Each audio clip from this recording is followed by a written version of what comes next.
Bismillahirrahmanirrahim. Assalamualaikum warahmatullahi wabarakatuh. Selamat pagi atau selamat siang ya.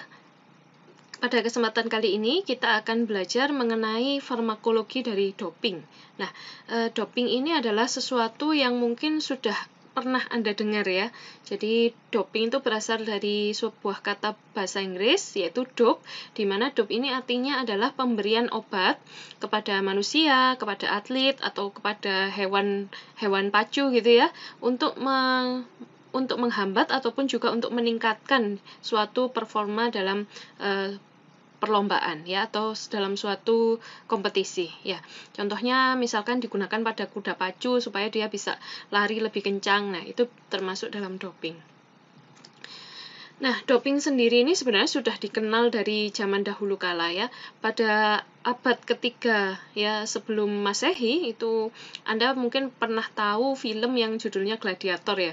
Ternyata para petarung yang di gladiator tersebut mereka menggunakan berbagai organ dari hewan gitu ya, diminum atau juga dimakan gitu ya, untuk meningkatkan kekuatan, vitalitas dan juga keberanian.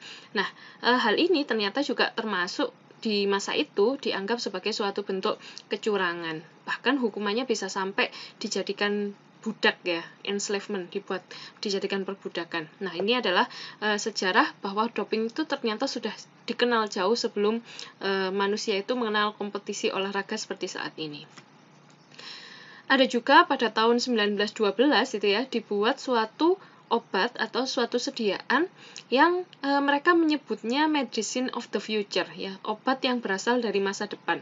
Kenapa dikatakan begitu? Karena obat ini dalam tanda kutip dia memiliki berbagai efek ya, bisa mengatasi rasa nervous, kemudian juga rasa nyeri, bahkan paralisis dan sebagainya.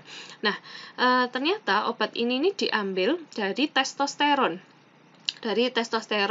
yang diambil dari kelenjar gonad ya, hewan-hewan misalkan anjing, kemudian juga kelinci, kemudian juga kambing dan juga hewan-hewan yang lain. Bahkan mereka membuat tagline itu embody the very essence of the animal energy ya. Jadi mengambil sebanyak-banyaknya esensi dari suatu energi yang berasal dari hewan. Nah, ini tagline yang menarik gitu ya. Maksudnya kan kita tahu gitu ya, misalkan hewan-hewan itu kan memiliki keberanian, kekuatan gitu ya, kemudian diberikan pada manusia. Nah, ternyata ini juga menjadi di masa depan ternyata menjadi suatu gambaran bahwa testosteron atau hormon-hormon yang androgen itu juga ternyata memiliki efek sebagai suatu bahan doping. Pengertian secara internasional ya, pada tahun 1964 pada Tokyo Olympic atau Olimpiade Tokyo disebutkan bahwa doping adalah pemberian kepada atau pemakaian oleh olahragawan yang bertanding dan merupakan suatu zat fisiologis dengan jumlah yang tidak wajar, artinya melebihi dari dosis yang umum untuk pengobatan tertentu misalkan. Nah, ini dengan tujuan apa? Dengan tujuan suatu bentuk tidak sportif ya, untuk meningkatkan kemampuan. Pada Olimpiade Meksiko tahun 68 itu kemudian dilakukan pemeriksaan doping pada olahragawan yang akan bertanding. Ini adalah berbagai catatan ya tentang bagaimana doping itu digunakan pada masa lalu. Ini ada catatan 3 negara yang paling banyak menggunakan doping, ternyata nomor 1-nya adalah Rusia, nomor 2-nya Amerika, dan yang ketiga Bulgaria. Sebagian besar pengguna adalah laki-laki 92,6%, dan olahraga yang paling sering ditemukan terjadi kecurangan doping ini adalah angkat berat, kemudian ski pada wanita, dan juga cycling. Nah, cycling ini nanti akan ada ceritanya juga. Kemudian obat yang paling sering digunakan adalah darbepoetin. Darbepoetin ini adalah derivat dari eritropoietin, di mana eritropoietin itu merupakan zat yang dapat mempercepat atau suatu hormon yang dapat membantu proses maturasi dari sel darah merah. Kemudian ada furosemid. Furosemid ini pernah kita pelajari pada pertemuan sebelumnya, yaitu suatu diuretik, dan THG ya. Regulasi tentang doping sendiri di Olympic atau di Olimpiade itu diatur oleh Doping Control from the International Olympic Committee. Ya, ini contoh aturan yang dikeluarkan pada Olimpiade Sochi di tahun 2014. Kemudian juga suatu lembaga, WADA, World Anti-Doping Agency, gitu ya. Jadi di WADA ini ada berbagai ketentuan terkait obat apa saja yang tidak diperbolehkan atau dianggap sebagai suatu bentuk doping. Di tiap-tiap negara juga ada komisi anti-doping ya, untuk kompetisi di tingkat nasionalnya. Indonesia pun juga ikut menandatangani deklarasi Copenhagen, sehingga Indonesia juga termasuk negara yang berpartisipasi untuk memberantas doping. Berikut ini adalah daftar obat-obat yang dilarang oleh WADA ya. Yang pertama adalah anabolic steroid, nanti akan kita lihat seperti apa. Kemudian ada hormon peptida, growth factor dan sebagainya. Kemudian beta-2 agonis, lalu hormon dan metabolic modulator, dan yang kelima adalah diuretik. Yang pertama adalah anabolic agent. Nah, anabolic agent ini termasuk salah satu doping yang paling sering dipakai ya oleh para atlet atau olahragawan ya. Terutama apa? Terutama bahan yang digunakan adalah hormon steroid, di mana hormon steroid ini diberikan misalkan melalui injeksi, kemudian hormon ini akan masuk ke sel. Nah, dia akan masuk ke sel dan membentuk suatu kompleks, di mana kompleks ini akan mempengaruhi proses transkripsi dari DNA ya. Dari transkripsi kemudian berlanjut ke translasi dan seterusnya, sehingga akan terbentuk asam amino ya. Apa masalahnya sekarang ya? Jadi masalahnya adalah seperti ini. Ternyata hormon-hormon steroid itu dapat menyebabkan berbagai problem, baik pada laki-laki maupun pada perempuan. Ya, ada efek-efek samping yang akan bisa dialami oleh laki-laki ataupun perempuan yang menggunakan hormon-hormon steroid tersebut. Yang paling terlihat itu biasanya disebut ini, development of breast atau ginekomasti, pembesaran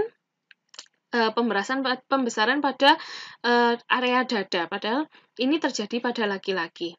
Sebaliknya, kalau pada wanita, ini justru yang terjadi reduce ya, akan terjadi pengecilan ukuran, dan seterusnya. Ini adalah berbagai efek yang mungkin terjadi, karena steroid itu adalah hormon, maka otomatis efeknya pun akan terjadi dari ujung kepala sampai ujung kaki ya. Ini tentu akan sangat berbahaya juga bagi laki-laki maupun bagi perempuan.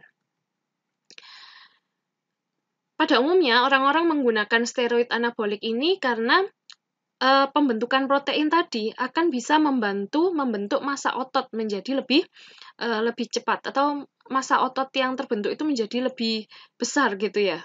Umumnya digunakan pada angkat berat, kemudian juga binaraga yang membutuhkan memang otot yang besar.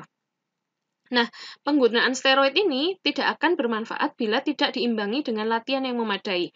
Artinya, dia tetap harus mengkonsumsi protein dari luar, kemudian juga tetap harus berlatih, tapi pembentukannya akan menjadi lebih cepat dibandingkan tanpa penggunaan steroid.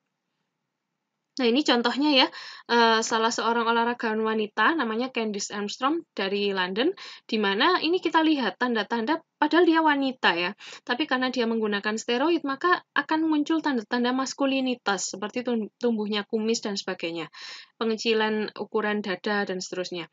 Sementara kalau pada laki-laki ini, contohnya Ronnie Coleman ini, kita lihat dia mengalami ginekomasti ya, kelihatan di area payudaranya itu membesar secara tidak normal. Kemudian, bahan doping berikutnya yang juga sering digunakan adalah growth factor, di mana growth factor ini dapat membantu sintesis ya, protein juga ya, dan juga vaskularisasi dan sebagainya. Misalkan dalam pembentukan otot, kemudian juga kemampuan regenerasi, sehingga kalau misalkan ada luka atau cedera itu akan menjadi lebih cepat sembuh. Ini contoh bahan-bahan yang digunakan. Selanjutnya ada obat beta-2 agonis, di mana beta-2 agonis ini sudah kita pelajari pada pertemuan sebelumnya, biasanya digunakan pada obat asma, salah satu contohnya adalah salbutamol. Efeknya yang paling kelihatan itu adalah bronkodilatasi. Nah, efek bronkodilatasi ini terjadi karena aktivasi dari reseptor beta yang ada di bronkus.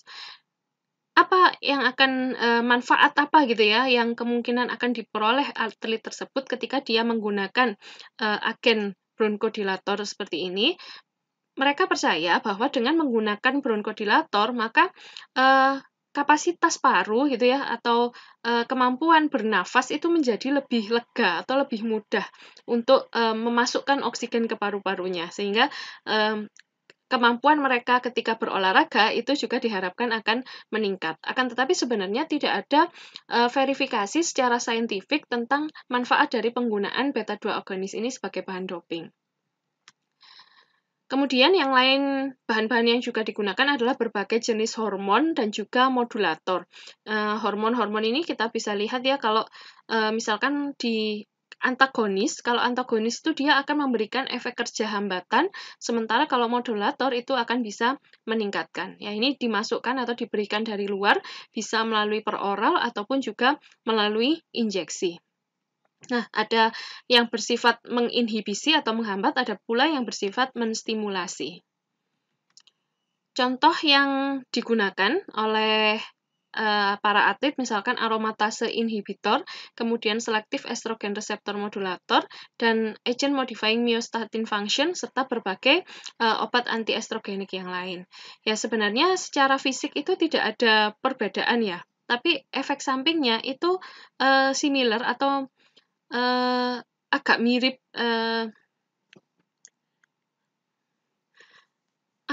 dengan anabolik androgenik. Kalau androgenik itu kan hormon lelaki, sementara kalau estrogen itu adalah hormon perempuan gitu ya. Nah, penggunaan obat-obat yang hormonal ini pada laki-laki itu juga akan bisa menimbulkan efek samping yang tidak disukai. Selanjutnya, bahan obat yang juga sering digunakan untuk doping itu adalah diuretik. Nah, diuretik ini kan kalau kita ingat pada pelajaran mengenai sistem kardiovaskular, diuretik ini fungsinya adalah menghilangkan atau mengurangi retensi air dan juga garam, sehingga nanti cairan dan juga garam itu kan dibuang. Kalau tujuan aslinya itu kan untuk menurunkan tekanan darah. Tapi pada kasus ini, kenapa kok mereka menggunakan diuretik sebagai agen doping? Ternyata tujuannya adalah untuk segera menurunkan berat badan. Biasanya adalah pada kelas-kelas olahraga yang membutuhkan kelas berat badan tertentu. Misalkan tinju itu kan ada berat badan sekian sampai sekian, sekian sampai sekian. Nah, supaya mereka bisa masuk ke kelas itu, maka si atlet ini akan menggunakan berbagai cara ya untuk mempercepat penurunan berat badannya. Nah, caranya salah satunya adalah menggunakan diuretik. Ya, memaksa supaya cairan tubuh itu keluar. Ketika cairan tubuh itu keluar, maka berat badan mereka juga akan turun. Ini sangat berbahaya sebenarnya ya, sangat berisiko ketika ada atlet yang menggunakan diuretik di dalam upaya untuk menurunkan berat badan. Ini ada satu report ya, case report dari satu kasus 23 tahun seorang atlet berusia 23 tahun di mana cabang olahraganya adalah kano atau ini ya, mendayung ya. Kemudian dia mencoba menurunkan 2 kg berat badan supaya bisa masuk kelas berat badan tertentu tadi. Kemudian dia melakukan jogging, selain jogging juga menggunakan diuretik. Saat dia jogging, dia menggunakan sweater dan juga topi dan bermacam-macam pakaian yang bertumpuk-tumpuk gitu ya, dengan harapan apa? Keringatnya cepat keluar. Kalau keringatnya cepat keluar, maka berat badannya juga akan cepat turun gitu kan. Hasilnya ternyata bukannya malah berat badannya turun, tapi yang naik dengan sangat drastis adalah suhu tubuhnya. Yang normalnya 36-37, dia turun sampai lebih dari 43 derajat Celcius. Akibatnya akan terjadi kegagalan berbagai organ, diantaranya adalah hati, ginjal, koagulasi intravaskular, kemudian gangguan pada perikardium, dan juga kegagalan pernafasan pada paru-paru. Akhirnya dia meninggal karena multi-organ failure. Nah, ini kan sangat berbahaya sekali ya, hanya karena ingin menurunkan 2 kilo, tapi dia mengambil cara yang tidak benar ya, dengan kecurangan, harusnya kan dilakukannya ya dengan penurunan berat badan yang baik gitu ya. Ternyata dia melakukan dengan cara yang tidak benar, akhirnya justru meninggal karena multi-organ failure. Efek samping dari abuse diuretik ini ya, tentu saja yang pertama adalah imbalance, ketidakseimbangan dan juga dehidrasi air dan juga elektrolit. Kemudian efek samping pada sistem kardiak ya, hipovolemi, penurunan volume darah, aritmia ya, ritme jantung yang kacau, kemudian bisa bahkan berakibat pada kematian mendadak karena serangan jantung. Selanjutnya ada juga efek hilangnya mineral, lalu ada efek samping misalkan tekanan darah yang rendah, lalu shock hipovolemik. Selanjutnya adalah iritasi pada kulit yang terjadi karena hipersensitivitas akibat dari hilangnya air dan juga elektrolit. Dan pada wanita itu bisa terjadi gangguan siklus menstruasi, sementara pada laki-laki dapat menyebabkan terjadinya impotensi. Ini ternyata sangat berbahaya sekali. Agen doping yang lain selain 5 hal yang sudah disebutkan tadi adalah stimulan yang berfungsi untuk merangsang susunan syaraf ya, supaya atlet ini merasa tidak mudah lelah dan lebih agresif ketika bertanding gitu ya, dan memiliki semangat bersaing yang sangat tinggi. Nah, penggunaan stimulan syaraf ini ternyata juga memiliki efek samping yang berbahaya. Misalkan peningkatan tekanan darah dan suhu tubuh, kemudian denyut jantungnya tidak teratur, lalu dia akan mudah cemas, lalu dosis berlebihan bahkan bisa menyebabkan kematian, dan tentu saja obat-obat yang berkaitan dengan sistem syaraf pusat itu memiliki kecenderungan menyebabkan terjadinya adiksi atau kecanduan. Contoh lain, bahan obat yang juga digunakan untuk doping, tapi di luar dari 5 kelompok tadi adalah obat nyeri yang mengandung golongan narkotik atau termasuk golongan narkotik. Nah, kalau menggunakan obat nyeri biasa ya, misalkan NSAID ya, non-steroid anti-inflammatory drug, misalkan ibuprofen atau asam asetosal yang sering kita temui di berbagai toko gitu ya, atau di apotek, ini kan hilangnya rasa nyeri misalkan akibat cedera itu kan akan lama ya, sehingga supaya dia bisa cepat bertanding lagi itu dibutuhkan obat nyeri yang lebih kuat. Contohnya adalah obat nyeri yang golongan narkotik. Nah, penggunaan obat-obat seperti ini tentu saja juga akan memiliki efek berbahaya bagi tubuh. Misalkan dia tidak menyadari bahwa ternyata cederanya itu makin parah karena ambang batas rasa nyerinya itu naik ya. Kalau ambang batas rasa nyerinya naik kan berarti nggak mudah merasa sakit. Kemudian hilang konsentrasi ketika bertanding juga, lalu keseimbangan koordinasi, dan juga seperti saya sampaikan tadi, obat-obat SSP itu cenderung menimbulkan efek kecanduan. Ini contoh kerja dari obat-obatan opioid analgesik yang termasuk golongan narkotik tadi ya. Dia bekerja pada suatu reseptor yang disebut dengan opioid reseptor. Nah, kalau di tubuh itu sebenarnya juga sudah ada kandungan opioid, misalkan endorfin, denorfin, enkefalin. Ya, ini memang sudah ada di dalam tubuh kita dalam jumlah yang sangat kecil. Nah, dari luar itu bisa diberikan analgesik, obat-obatan anti nyeri yang sifatnya atau yang karakternya itu mirip dengan opioid yang ada dalam tubuh. Tapi tentu saja jika diberikan dari luar pasti kekuatan dan juga dosis yang diberikan itu melebihi apa yang sudah ada secara alami ada di dalam tubuh.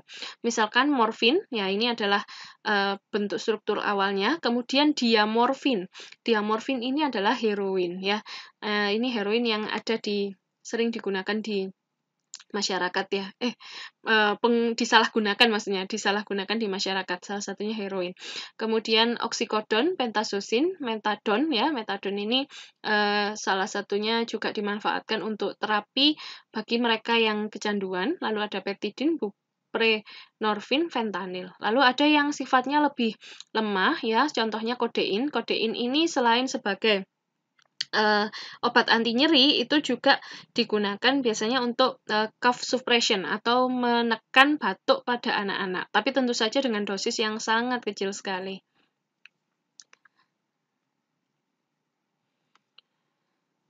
Selanjutnya adalah beta blocker. Nah, beta blocker ini juga sudah pernah kita bahas pada saat kuliah mengenai sistem kardiovaskular. Nah, beta blocker ini adalah obat yang tujuannya sebenarnya kan untuk mengatasi penyakit jantung ya. Tapi kalau pada cabang olahraga tertentu itu dimanfaatkan untuk meningkatkan fokus ya, supaya tidak dredeg ya, supaya tidak gemetar gitu ya. Kemudian supaya lebih tenang, lebih santai dan bisa konsentrasi. tentu saja efek sampingnya juga sangat berbahaya kalau orang sehat diberikan beta blocker. Otomatis denyut dan kekuatan jantungnya juga akan menurun. Ketika denyut jantungnya terlalu lambat, maka akan berakibat pada kelelahan yang sangat dan juga bahkan bisa menyebabkan kematian. Next adalah doping darah. Doping darah ini berarti seperti transfusi ya, mengambil darah dari luar kemudian disuntikkan ke dalam tubuh. Tujuannya apa? Tujuannya adalah meningkatkan sel darah merah. Dengan harapan ketika sel darah merah itu banyak, otomatis yang membawa gas oksigen itu kan juga banyak. Akibatnya energi untuk bertanding itu menjadi lebih besar. Tapi cara ini juga sangat berbahaya ya, apalagi kalau misalkan mengambil darahnya dalam tanda kutip sembarangan gitu ya. Otomatis ada kemungkinan reaksi alergi karena adanya antigen yang tidak sesuai, kemudian risiko tertular penyakit, peningkatan beban jantung karena volume darah yang lebih besar dari seharusnya, lalu penggumpalan ya, koagulasi, dan kemungkinan terjadinya kerusakan ginjal. Contoh obat lain yang juga sangat banyak disalahgunakan adalah seperti saya sebutkan tadi, ada obat yang namanya darbepoetin, di mana darbepoetin itu adalah derivat dari eritropoetin. Obat eritropoetin atau hormon eritropoetin itu sebenarnya secara alami ada di dalam tubuh kita. Nah, hormon ini disekresikan oleh ginjal, di mana akan dikeluarkan ketika terjadi kondisi hipoksia atau kekurangan oksigen. Ini normalnya ya. Kemudian eritropoetin ini tadi akan bekerja untuk mempercepat atau mematurasikan ya sel-sel darah merah di proses ini. Dari CFUE, kemudian pembentukan proeritroblast, kemudian basofilik eritroblast. Setelah itu pematangan ini akan berlanjut sampai terbentuk eritrosit. Nah, dalam kenyataannya atau dalam prakteknya ternyata eritropoetin itu juga digunakan sebagai agen doping ya. Ini sebenarnya kalau diberikannya pada apa? Pada pasien ginjal ya. Kalau secara normal itu diberikan pada pasien gagal ginjal. Karena kalau gagal ginjal otomatis ginjalnya tidak bisa memproduksi eritropoetin sehingga butuh eritropoetin dari luar. Nah, penyalahgunaannya itu menggunakan rekombinan ya. Dengan teknologi rekombinan ini dibuat eritropoetin di luar tubuh, kemudian diinjeksikan ya atau diberikan kepada atlet yang ingin bertanding tersebut, kemudian akan menstimulasi terjadinya eritropoiesis ya. Eritropoiesis atau pembentukan sel darah merah. Nah, idenya sama seperti sebelumnya yang penggunaan doping darah tadi, mereka berpikir bahwa dengan pembentukan darah yang lebih banyak sehingga eritropoiesis yang lebih maksimal gitu ya, pembentukan sel darah merah lebih banyak sehingga akan bisa lebih banyak mengangkut oksigen. Ketika banyak yang oksigen yang diangkut, maka hasilnya adalah performance meningkat karena kemampuan respirasinya juga meningkat. Nah, itu idenya kenapa kok eritropoetin ini digunakan sebagai suatu bahan doping ya. Contohnya yang digunakan adalah epoetin alfa dan juga epoetin beta. Nah, masalahnya ternyata eritropoetin ini sulit dideteksi karena persis sekali dengan yang ada dalam tubuh kita. Setelah diteliti lebih mendalam ya, ternyata ada sedikit protein yang berbeda dengan eritropoetin yang alami dalam tubuh. Sehingga pada sekitar tahun 2012 kalau tidak salah ya, mendekati tahun 2010 ke atas ini ya, itu sudah ada teknologi untuk mendeteksi eritropoetin yang digunakan sebagai bahan doping. Nah, ini adalah contoh seorang atlet ya yang akhirnya dia dilucuti dari gelarnya ya. Namanya Lance Armstrong, orang Amerika ya. Di mana Lance Armstrong ini sudah menjadi seorang juara Tour de France ya, salah satu kompetisi balap sepeda yang paling ternama di dunia ya. Jadi dia memenangkan 7 gelar ya, 7 gelar Tour de France ya. Ternyata pada tahun 2012 terdeteksi bahwa Lance Armstrong ini menggunakan doping eritropoetin. Ya, Lance Armstrong ini ternyata menggunakan doping eritropoetin dan setelah terbukti hal tersebut akhirnya dia dilepaskan dari keseluruhan gelarnya ya. 7-7-nya itu dilepaskan, kemudian jadi dibatalkan ya, gelarnya dibatalkan. Kemudian dia juga dilarang untuk mengikuti kompetisi apapun seumur hidup Dengan demikian maka berakhir sudah karir dari seorang Lance Armstrong ya, seorang pembalap sepeda Tour de France yang sangat ternama. Ya, ini adalah sumber-sumber yang mungkin nanti bisa Anda baca sendiri. Terima kasih.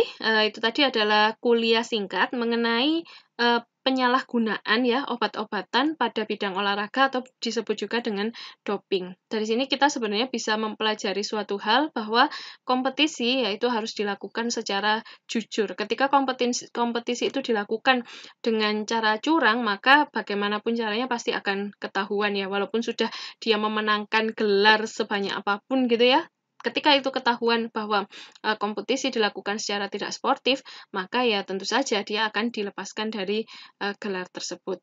Terima kasih, itu saja dari saya.